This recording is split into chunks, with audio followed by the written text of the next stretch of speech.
بسم اللہ الرحمن الرحیم۔ سب سے پہلے تو میں مبارکباد پیش کرتا ہوں اس گاؤں کے لوگوں کو، اس خاص طور پہ اس محلے کے لوگوں کو جہاں پہ یہ مسجد بنی ہے، اور خاص طور پہ جو اس مسجد کے بنانے والے ہیں، یہ ہمارے اسٹوڈنٹ ہیں مہدی حسن اور بشیر صاحب کدھر موجود ہیں؟ بشیر صاحب، اچھا، اللہ تعالیٰ ان کو بھی جزائے خیر دے۔ اور جن لوگوں نے اس مسجد کے لیے تعاون فرمایا ہے کسی بھی لحاظ سے، وہ قابل قدر ہیں اور قابل عزت ہیں اللہ کے ہاں بھی، اور اللہ کے رسول صلی اللہ علیہ وسلم کے دربار میں بھی، اور اللہ ان کو اپنے خزانوں سے دے گا۔ نبی علیہ الصلوۃ والسلام کی حدیث مبارکہ ہے کہ جس نے ایک پرندے کے گھونسلے جتنی بھی مسجد بنائی، اس کے لیے جنت میں گھر بنا دیا گیا۔ ایک گھونسلہ، اتنا سا گھونسلہ ہوتا ہے، اس جتنی مطلب ایک فضیلت بیان کی گئی ہے کہ بہت معمولی سی کنٹریبیوشن بھی جو بندہ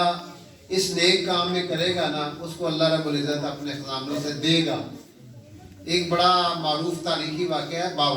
باولپور کے ایک بہت بڑے بادشاہ تھے، ریاست رہی ہے، یہاں پہ نواب ہوتے تھے، تو انہوں نے نیت کی کہ میں نے مسجد بنوانی ہے،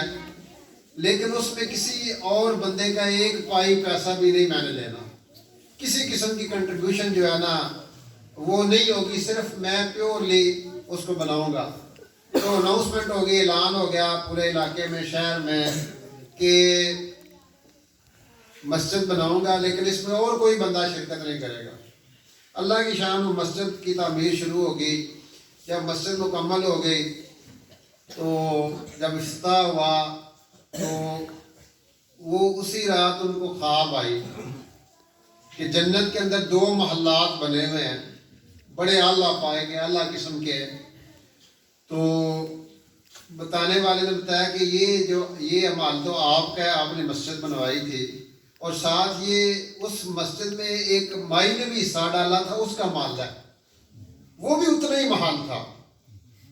اس کا بھی سائز سارا مطلب ہے کہ سمجھے نقشے ایکو جے سن، دونوں محلوں کے نقشے ایکو جے۔ وہ بڑا حیران، اور اس نے کہا کہ یہ میں نے تو اعلان کیا تھا کوئی بندہ اس میں شرکت نہیں کرے گا۔ خیر صبح اس نے پولیس والے بھجا دیتے، پتا کرو یہ کیڑی مائی ہے۔ خیر پولیس والے پھڑ کے لے انہوں وہ مائی نو پھاڑ کے لے آندا، تو مائی سے کہا مائی میں نے تو اعلان کیا تھا کوئی حصہ نہیں ڈالے گا، تم نے کیسے حصہ ڈالا؟ ان کا بیٹا میں جا رہا تھا، میں نے دیکھا مسجد بن رہی ہے، تو میں کہیں سے نا ایک بک ریت کی لے کے، وہ جو بوڑ ہوتا ہے ریت کا ڈھیر، وہاں پہ میں نے پھینک دی اور میں چلی گئی۔ تو اللہ رب العزت نے اس ایک مٹھ ریت پہ اس کا بھی وہ اتنا ہی محل بنا دیا۔ جو اللہ کے لیے تھوڑا سا عمل نکال لیتا ہے، یہ اکثر آپ سنتے رہتے ہیں، جو اللہ کے لیے کھجور کا ایک ٹکڑا بھی لگا دیتا ہے، اللہ اس کا اجر بڑھا کے پہاڑوں کے برابر کر دیتا ہے۔ تو یہ تو ایک ماشاءاللہ بہت بڑی مسجد بن گئی ہے الحمدللہ، اور مسجدیں ہمارے دین کا ایک مستقل حصہ ہے۔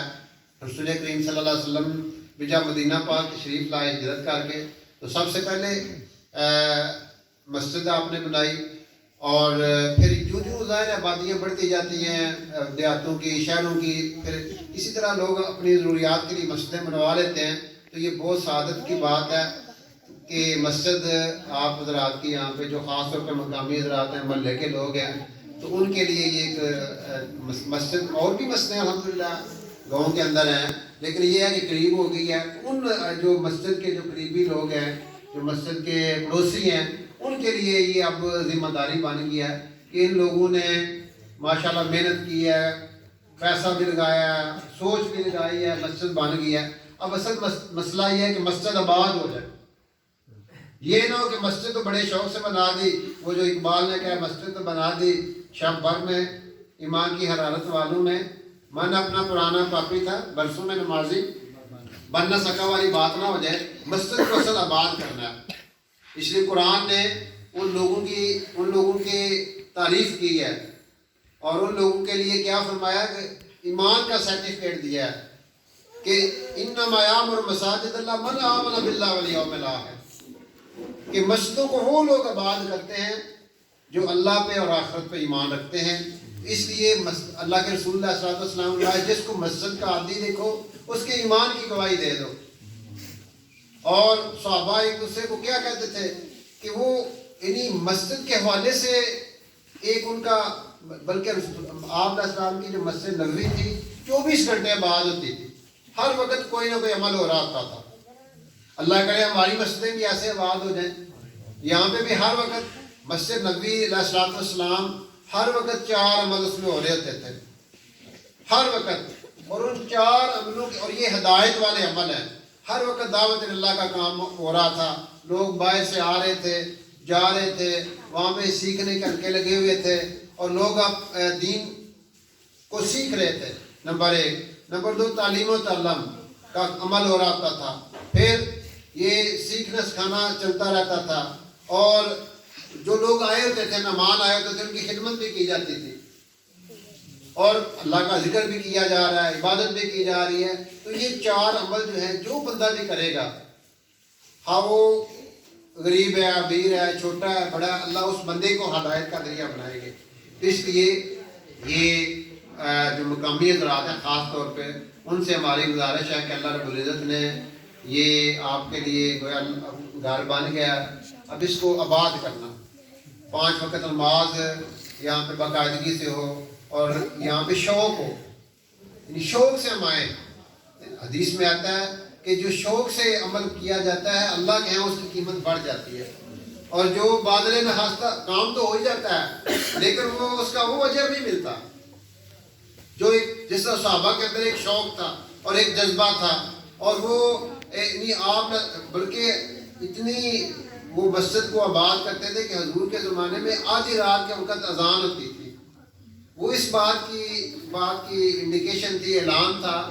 کہ جو مسجد والے ہیں، جو مسجد میں موجود ہیں، وہ گھروں کو چلے جائیں، اور جو گھروں میں موجود ہیں وہ آدھی رات گزر گئی مسجد میں آ جائیں۔ اس طرح کر کے آپ علیہ السلام کے زمانے کے اندر ہی مساجد ہماری بات تھی۔ جب سے امت نے مسجدوں سے رابطہ توڑا ہے، وہ بقول کہ ان کے مقدر کو بھی تالا لگ گیا۔ ہماری مسجدیں 24 گھنٹے آباد ہوں، اللہ کا ذکر ہو، اللہ کی یاد ہو۔ اس لیے میں آپ تمام لوگوں سے، خاص طور پہ مقامی ذراتوں سے گزارش ہے کہ وہ اس مسجد کو آباد کریں۔ 5 وقت کی نماز، اللہ کے رسول صلی اللہ علیہ وسلم نے کتنی ارشادات فرمائے ہیں۔ نماز کا دین میں ایسے رتبہ ہے جیسے جسم میں سر کا ہوتا ہے، اس لیے اس کو آباد کرنا اصل ہے۔ اب بند تو گئی ہے، تو اس کی نیت کرتے ہیں نا سارے کے سارے مقامی حضرات، خاص طور پہ کہ یہاں پہ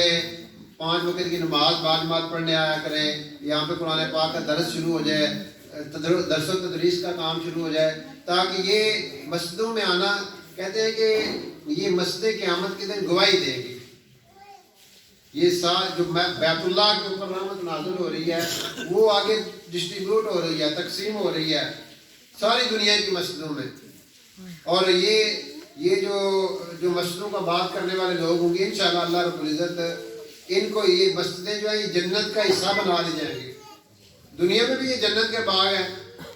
اور آخرت میں مسجدیں جو ہیں یہ جنت کا حصہ بنا دیا جائے گا ان کو۔ اور وہ کہیں گے یا اللہ جو ہمیں آباد کرتے تھے، جو ہمارے اوپر آ کے رکوع اور سجدے کرتے تھے، جو یہاں پہ قرآن پڑھتے تھے، تلاوت کرتے تھے، یا اللہ تو ان کو بھی یہاں پہ لے آ۔ تو مسجدوں کی درخواست پہ اگر وہ کمی بیشی سے وہ کوئی باہر رہ گئے جنت سے، تو یہ لوگ بھی جنت میں چلے جائیں گے۔ اور جو دنیا میں مسجد میں آئے ہی نہیں ہے، بقول سے کہ جنت میں بھی وہ آخرت میں صفیں ہوں گی۔ اب جو دنیا میں مسجد کی صفوں میں آئے گا، تو آخرت میں انشاءاللہ جنت والوں کی جو صفیں بنے گی اس میں بھی وہ آئے گا۔ اس لیے میری آپ تمام حضرات سے گزارش ہے کہ اس کو ہم جو یہاں موجود ہیں، جتنے بھی ہم سارے کے سارے مساجد والے ہیں، جن کی محلے کی جہاں سے ہم آئے ہیں، اپنی محلے کی مساجد کو آباد کریں، وہ اللہ رسول کے تذکرے کریں۔ یہ ذکر ہی ہمارے کام آئے گا، اور یہ اللہ رسول کی باتیں کرنا ہی ہمارے کام آئے گا۔ باقی زندگی تو گزرتی جا رہی ہے، چال چلاؤ ہے، روز ہم سنتے رہتے ہیں اعلان لوگوں کے جانے کے، تو ایک دن ہمارا بھی ہو جائے گا۔ تو اس لیے آپ علیہ السلام نے فرمایا جنت کی دوڑ لگاؤ جتنا تمہیں زور ہے، اور دوزخ سے دور بھاگو جتنا تمہیں زور ہے۔ میں ایک دفعہ پھر جو معاونین ہیں جنہوں نے مسجد بنوائی ہے، بنانے میں کسی لحاظ سے بھی شرکت کی ہے، تو اللہ رب العزت سے دعا ہے ہماری کہ اللہ تعالیٰ ان کو اپنے خزانوں سے عطا فرمائے اور ان کے لیے دنیا اور آخرت کے سارے معاملات درست فرمائے اور ان کی نجات اور بخشش کا ذریعہ اس عمل کو بنا دے۔ وما علینا الا البلاغ المبین۔